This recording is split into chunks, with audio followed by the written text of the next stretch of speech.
It is a monster matchup for the Hawkeyes coming up Saturday night at Penn State. How do the Hawkeyes pull off the shocker? We talk about it today. Locked on Hawkeyes. You are Locked On Hawkeyes, your daily podcast on the Iowa Hawkeyes. Part of the Locked On Podcast Network, your team every day.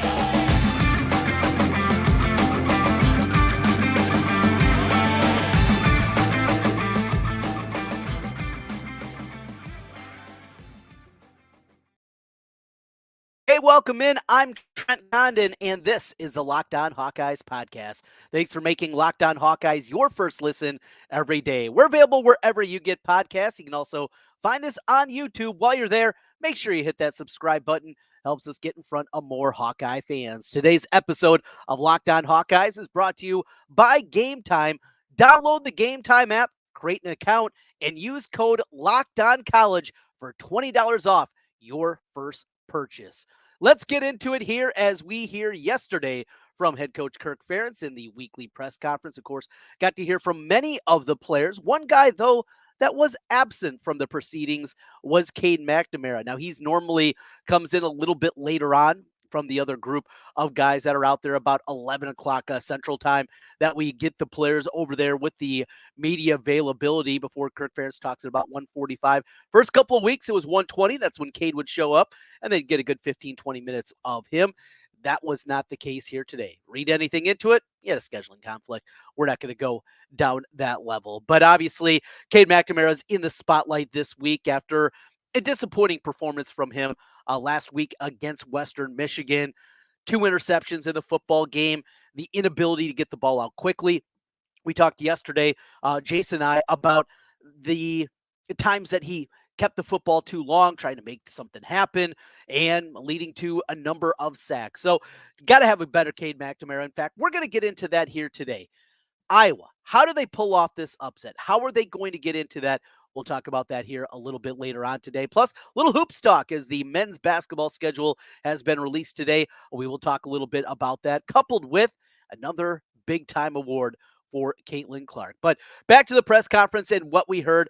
No surprise, Kirk Ferentz, as he seemingly does every single week, went down memory lane and talked a little bit about the 2009 game.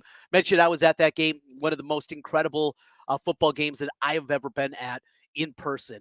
That environment there, the whiteout, coming on the heels of 2008, where Iowa pulled the shocker. Penn State was ranked third in the country, looked like a great chance of playing in the college football playoff when it was just the two-team BCS at the time playing for a national championship, and Iowa thwarted that with the win on the Sean Green game, where he dominated that one. Of course, the walk-off winner from Daniel Murray. That is 2008. 2009, then Iowa goes out there, another great Penn State team. They're looking for revenge, and it didn't happen. That was the last time Iowa also played in a whiteout against the Nittany Lions. And though they played out there in the last couple of times, including one that was a night game, it was not their official designation of the whiteout. We got CBS. We'll get to hear the music. It'll be incredible to hear that leading into it. It's going to be the big crew. It's going to be a big game and a weekend full of just monster games across college football, and this is going to be there. Look, Notre Dame against Ohio State will be happening at the same time. That's going to create a lot of spotlight too, but what we have this one just cannot contain the excitement. But Kirk Ferentz, he was talking about that game, talked a little bit about the environment and what it's like, 110,000 there. It's loud. And though it was a very rainy day in State College that day, and it rained basically all day long, didn't put a damper on the crowd. And I mentioned this on my radio show the other day. The sound of the ball as it was blocked by Adrian Claiborne. And then later, yesterday, Kirk Ferentz talked about that same thing, that sound that just reverberated through the stadium. It was just an amazing scene. Iowa can recreate that. And it was interesting, not just hearing from Kirk, but listening to the players and listening to a number of the interviews that came out yesterday. Is it wasn't outward cockiness, but there's confidence with this team. They feel like they're in a good shot. I think having a guy like Cade McNamara helps that out. Having a guy that has done it on the biggest stage, that has won a Big Ten championship, that has gone in to Penn State and won a big football game, a guy that has won a Big Ten championship and played in the college football playoff, he brings that confidence too. But this team, 3-0 start, haven't beat the who's who of college football, no doubt about it, here in the early portions of the season, but they're feeling good about themselves, and they should. There's negatives that we've talked about. There's things that need to be cleaned up, but one of the players said today, you can't be better than what we are right now, and that's 3-0. And it's exactly right. And there's sometimes we got to kind of take that step back, right, and realize that. So, a few other things from the press conferences and what we found out. Obviously, on the injury front, that was a big one. Luke Lachey looks like he's going to be lost for the season, undergo surgery on that broken ankle, and we'll see if he has any ability to come back towards the end of the season, even for a bowl game, or if it's going to be getting ready for the NFL for Lachey. That, though, I think is interesting. Eric Gall, we know, still working his way back after having back surgery last year at Michigan. Him getting out there, he's such a good blocker. He has so much physicality to his game. And then the other two tight ends that we're going to see a whole lot more coming up this week. Addison Ostrenga is a guy that has been building. You saw him right away when he showed up on campus. Remember, this is a guy that was committed to play baseball at Iowa. And it feels like he's really getting his footing underneath him. And he's going to be probably that next in the line when you're talking about that next tier of guys that's going to go out there, have a really nice career, and then go off in the NFL with tight end U. And that's just what Iowa does seemingly every single year of finding these guys. But the other guy that bears mentioning, and Kirk talked about him a couple of different times, was Steven Stilianos. Now, Stilianos is a guy that transferred from the D2 level, came in last year. He saw some playing time. He was out there at times, but with what you have with Sam Laporta and, of course, Luke Lachey is the number two, there wasn't a whole lot of reps for him. And Kirk mentioned that at times he seemed a little bit overwhelmed, that there was that transition is incredibly difficult. He characterized it very much like Van Valkenburg a couple of years back. In that first year, it was difficult. By year two, he belonged. He belonged on a Big Ten football field. And you're seeing that, I think, now with Stilianos. This is a guy that can block. This is a guy that can set the edge. And all is going to be now more that passing threat that we saw Luke Lachey be. He can play both roles. But Stilianos could help you out there too. And he had a really nice catch when Deacon Hill came in late in that game. Little seam route up the middle. Nobody's around him. Good throw from Hill and completed that one. But he's going to be able to help out. I think I was going to be okay. Look, you lose your best weapon in the passing game in Luke Lachey, it's going to impact a team that already struggles enough offensively. But I don't think that the drop-off is going to be as significant maybe as some people are believing. I believe in the other two guys, after Eric Gall, that both Stilianos and Ostrenga are going to be able to help this football team out and perhaps help them out come Saturday night. A couple other things on the injury front. Of course, the running back position, also a huge part of that. And Iowa will be without two of their top three running backs this weekend, as both the starter coming into the year, Kaleb Johnson, who set the freshman rushing record a year ago, who's been banged up, hurt his ankle in the Iowa State game, didn't play against Western Michigan, and then a lower body injury to Jaziun Patterson in the game against Western Michigan last week. Both those guys are out. We know how talented both those guys are. Now, LaShawn Williams had a great performance last week. Who's going to be behind him? Now, is he going to be taking a bunch of the reps? We've seen a couple of times where Williams has struggled in pass protection. That's scary against a defensive front as talented as Penn State is and what they can do off the edge. You got to have those guys, whoever's in there at the running back position, you have to be able to pick up blocks. We talked about the Iowa State game and what a great job Jaziun Patterson did on that and that rush from the outside, basically knocking two guys off course with the block.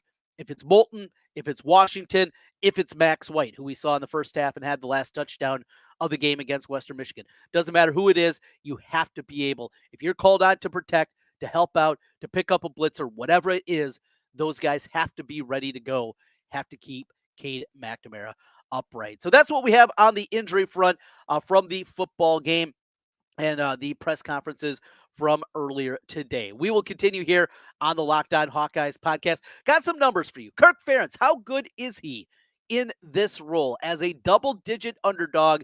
How good are the numbers? Might surprise you. And how does Iowa beat Penn State? How do we knock off the Nittany Lions? We will get into that as we continue here. This is the Locked On Hawkeyes podcast. Snap into action this NFL season with FanDuel, America's #1 sportsbook. Right now, new customers get $200 in bonus bets guaranteed when you place a $5 bet. That's $200 in bonus bets, win or lose. If you've been thinking about joining FanDuel, there's no better time to get in on the action. And the app, super easy to use. So many different things that you can bet on all over the place. Of course, the point spread. Iowa getting 14.5 this week. Player props, over-unders, and a whole lot more. They have you covered at FanDuel. So visit FanDuel.com/lockedon and kick off the NFL season. FanDuel, official partner of the NFL.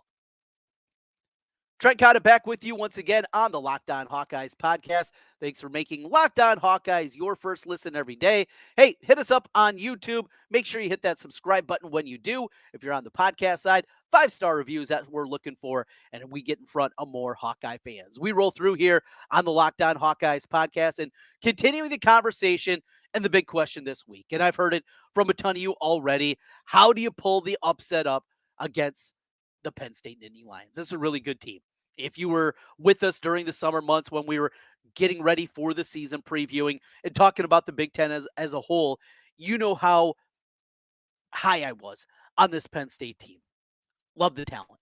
This is a talented team from the running back position. I love their tackles. I love their defensive ends. Their defensive backfield might be as good as anybody in the Big Ten.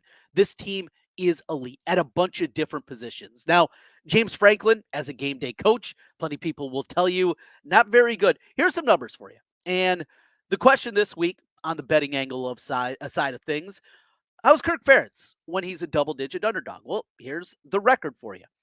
Well, straight up, taking the point spread out of it, he's 4-26. All right, that's not good. Now, 4 wins as a double-digit dog in 30 games is okay in comparison to some other guys, including a guy like James Franklin. But 4-26 against the spread, 17-13. All right, now we're getting a little better. So he's covered 17 of the last 30 games as a double-digit dog. Problem, last 4 has not covered. That's right, 4 straight losses against the spread as a double-digit dog for Kirk Ferentz. Few other numbers for you. Speaking of James Franklin in a similar role here, being a favorite between 10 and 20 points during his career at Penn State. He's good in this kind of role. 18-8-2 against the spread during this time period. Overall, Kirk Ferentz 10-8 against Penn State, 11-7 against the spread, 2-4 against Franklin, though he has won the last 2 against Franklin, including that epic game back in 2021. The last time Iowa was in Penn State, nobody's in the building. It was 2020, a little bit different. And as we talked about yesterday, Davion Nixon made the 70-yard interception return for the touchdown that sealed that one as Iowa won going away. This is a different Penn State team. This is a different Penn State team than Iowa saw 2 years ago in Kinnick Stadium. And it starts at the quarterback position. Drew Aller is a stud. Now, the question remains. He got a little banged up, took a hit late in the Illinois game. You look at the overall numbers, they were not elite. A defense for Illinois that I believe in. And though the line I had not played great up until this point, Aller, he is in control of everything. This is a 5-star. This is a guy that can run it, can throw it, incredibly productive to this part of the season, completing 78% of his throws, 4 touchdowns, no interceptions. But I believe he hasn't seen a defense quite like this. So here's my keys. This is how it's done. This is what it's going to take. And starting with the defense or special teams, as you go back in history, Davion Nixon having the pick 6 to salt away the game against Penn State. 2009, Adrian Claiborne with the block punt. I was going to need something special to happen either defensively or on special teams, probably with the score. Cooper DeJean on a punt return. Kaleb Wetjen on a kick return. Something like that. A pick 6, a scoop and score. The defense or the special teams, I believe, is going to have to score for Iowa to win this game. We know about the limitations offensively. We know about the issues, and we've talked about them ad nauseum here on Locked On Hawkeyes. In order for them not to keep it close, not to have a chance, not to maybe gain respect for people even in a losing effort, Cade McNamara was not brought in here for anything like that, right? Cade McNamara was brought in to win big games.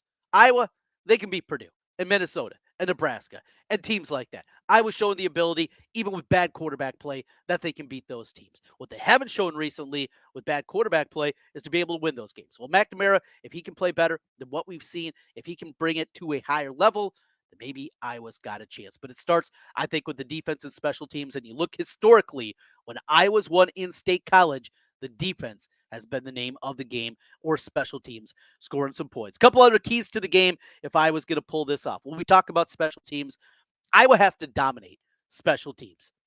We know about Torrey Taylor, preseason All-American. He's really good. I mean, I was just in really good shape with Torrey Taylor and what he does, not only his ability to boom the football, but also his ability to pin teams deep, make it a long field, make teams drive 95 yards, be backed up on the shadows of the goalpost. Those are the kind of things that you're going to need out of this team. You need it good. Drew Stevens missed a field goal against Western Michigan. Overall, we know how solid he is. He's got to be up to snuff. And I mentioned the return game from Jaziun and Wetchen. This is where Iowa has an opportunity. When you look at the statistical profile of this football game in the early portion of the season, Iowa has a chance not just to win special teams, but to dominate special teams. Here's a couple of numbers for you early on in the season. Net putting, 77th in the country for Penn State. Punt returns, Nittany Lions, 74th in the country. Kickoff returns, 65th in the country. Those are numbers that Iowa can win and win going away. The hidden yardage. Look, if Iowa wins this game, the likelihood that they outgame Penn State is incredibly small. Even in a win, Penn State likely is going to outgain Iowa. We know how it's done. Play well, bend but don't break. All the things that we've talked about now for a quarter century with Iowa football under Kirk Ferentz, those things still ring true. Penn State's more than likely, regardless of outcome, going to outgain Iowa. How you cover that up? Hidden yardage. Win the punting game. Win the field goal kicking. In fact, just 1 of 3 on field goals this year for Penn State, and they've tried out 2 different guys back there. That is something that Iowa, if they're going to win this football game, need to score, or at least a short field setup by the defense or the special teams. And the special teams not just have to win, they have to dominate on that. Converting in the red zone. That is something that the last couple of years, as the offense has absolutely cratered, Iowa's been awful at that the last 2 years. Before that, though, you go back when they had a couple of talented tight ends, first rounders, when they had TJ Hawkinson and Noah Fant out there together. Iowa was really good in the red zone. And so far, they've been good in the red zone again this season. That is another spot where statistically Penn State hasn't been great in red zone defense. In fact, right now they're tied for 109th in the country in red zone defense. So when Iowa gets there, not just getting field goals, getting touchdowns. There might only be a couple opportunities. Heck, maybe it's only one opportunity in the red zone. When you get there, you have to be able to punch it in. Need 6s, not 3s when you get into the red zone. And then controlling the football. Penn State is one of the top teams in the country in time of possession. Iowa wants to control it. They want to grind this thing out. They do not want to allow Penn State to have 90-some plays out there, and Iowa's running 42. The math doesn't work on that one.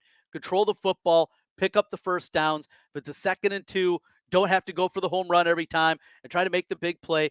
Just get that fresh set of downs. Keep it moving, keep the clock running, and shorten this game up. Penn State's very good at this too. And Iowa doesn't have to have 34, 36 minutes of time of possession to win the football game, but keep it relatively close. Don't have it be the other way, where Penn State's got a 36 minutes and Iowa's got a 24. They're going to be in trouble. And finally, it comes full circle. Yes, Cade McNamara. We need good Cade. Not the guy we saw against Western Michigan, not the guy that was indecisive with the football, not the guy that made the bad decisions on the interceptions, including the one at the end of the first half. Get rid of the ball, get out of there quickly, live to see another day behind an offensive line that still has question marks. You got to get the ball out quick. You got to believe in what you're seeing with more reps, another full week of practice now for Cade McNamara after the August injury. That's what you need. So there it is. Special teams or defense. If not a score, got to give them a short field, a time or two. A game-changing play from either the defense or the special teams. Special teams have to dominate this football game. Converting when you get in the red zone, touchdowns, not field goals, and control the football, and a good Cade McNamara. Is that a lot to ask? Well, yeah, it kind of is. But Iowa can do it. They've done it before. Will they do it Saturday? We will find out. We will wrap things up with a little basketball talk. The basketball schedule is out for the men's basketball team, and Caitlin Clark, another prestigious award for her. Should come as no surprise. They just continue to pile up for Caitlin Clark. We'll do that as we continue here on Locked On Hawkeyes. Today's episode of the Locked On Hawkeyes podcast is brought to you by Game Time. Well, Game Time is a great app to go to for all your last-minute ticket deals. Heck, maybe you're heading out to Pennsylvania, going out to State College for the game this weekend, looking for the tickets, don't have them in hand. Game Time is the app that you want for that. Forget about planning months in advance. Game Time has deals on tickets right up until the day of the event. Get exclusive flash deals on tickets for football, basketball, baseball, concerts, comedy, theater, and a whole lot more. And the Game Time guarantee means you'll always get the best price. If you find tickets at the same section and row for less, Game Time will credit you 110% of the difference. It's the fastest growing ticketing app in the country for a reason. Get images of your seat before you buy. You're going to know exactly what to expect when you arrive. Buy tickets in a matter of seconds. 2 taps and you're set. Tickets are sent directly to your phone. You don't have to dig through your email. You don't have to worry about, did you find it? Did you accidentally delete it? None of that. It just goes directly to your phone. Snag the tickets without the stress with Game Time. Download the Game Time app, create an account, and use code LOCKEDONCollege for $20 off your first purchase. Terms apply. Again, create an account, redeem code LOCKEDONCollege for $20 off. Download Game Time today. Last minute tickets, lowest price, guaranteed. Got back with you one final time on the Locked On Hawkeyes podcast. As always, thanks for making Locked On Hawkeyes your first listen every day. Coming up on Friday, it is our college football kickoff live. Each Friday here on all the Locked On channels, we'll go live from 10 to noon Central Time all across all of our platforms with all the different channels. Locked On College Football Kickoff Live will cover playoff implications, including, of course, Penn State and Iowa, conference rivalry games. Yeah, this is a rivalry game. And go in depth like only Locked On can for insight and analysis from our stable of Locked On College hosts covering their team every day. You can find Locked On College Football Kickoff Live every Friday, 10 a.m. to noon on any Locked On College YouTube channel. You won't want to miss it. All right, so basketball. We haven't talked much basketball because, well, it's football season, and that's what we're going to talk about. But a couple of things. First, Caitlin Clark, another award. And to be honest, I never heard of this award that she received, but it's a big deal. It's a big deal. This is the Sullivan Award. It's prestigious. You look at the names of past recipients of this award, it's the who's who of college athletics. I mean, there's some incredible names on this list. It just continues to build. And as we get ready here, less than a month away from the crossover at Kinnick, you can see over my shoulder here, if you're watching on YouTube, the last time we had a indoor sporting event, the wrestling match against Oklahoma State that was there at Kinnick. Well, this one's going to surpass that one. Lisa Bluter said during the broadcast against Western Michigan that over 45,000 tickets have been sold already. It's going to be an incredible environment. Let's hope the weather holds out, but Caitlin Clark just continuing to do special things. The other part is on the men's basketball side, the non-conference portion of the schedule has been completely set along with the conference schedule that came out today from the Big Ten. So you look through and no surprise, there's plenty of cupcakes in there, as there should be, in a team that loses a lot, has a lot of question marks coming into the season.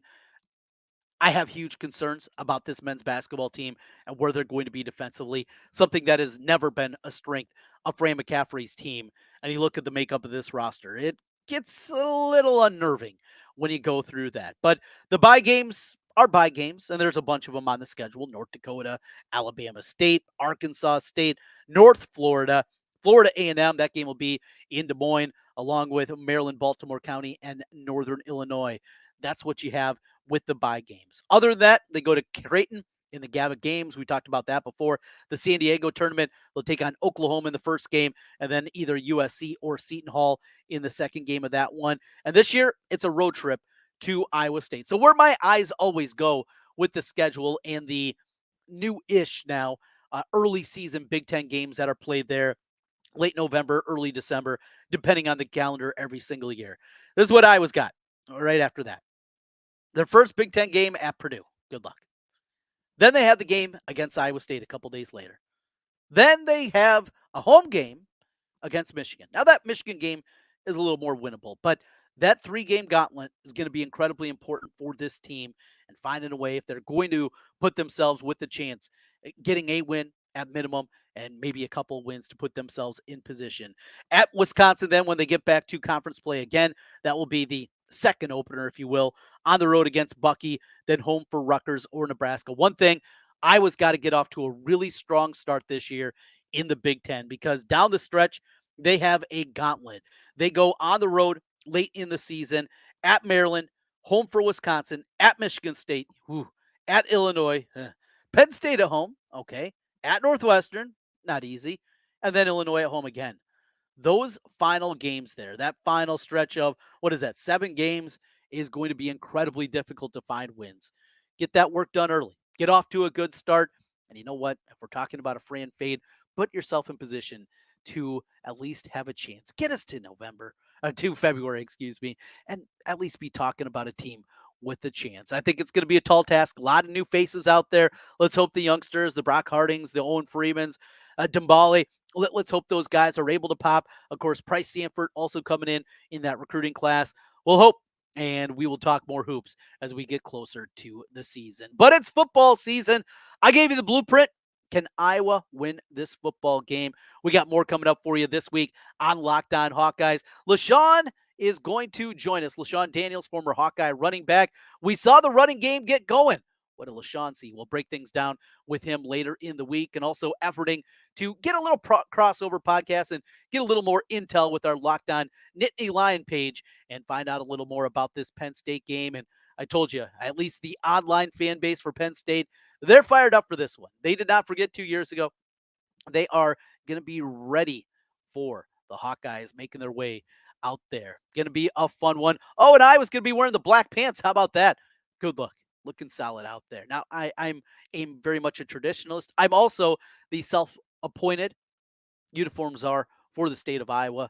Thumbs up. Thought it looked sharp. Cooper DeJean looked good in the video. You can find that. Locked On Hawkeyes on Twitter. I retweeted that one if you missed the video. Hey, give us a follow over there. Give us a follow right here as well. Subscribe on YouTube. 5-star rating if you're on the podcast side. We greatly appreciate it. As always, thanks for making Locked On Hawkeyes your first listen every day. We'll talk to you again tomorrow. Go Hawks.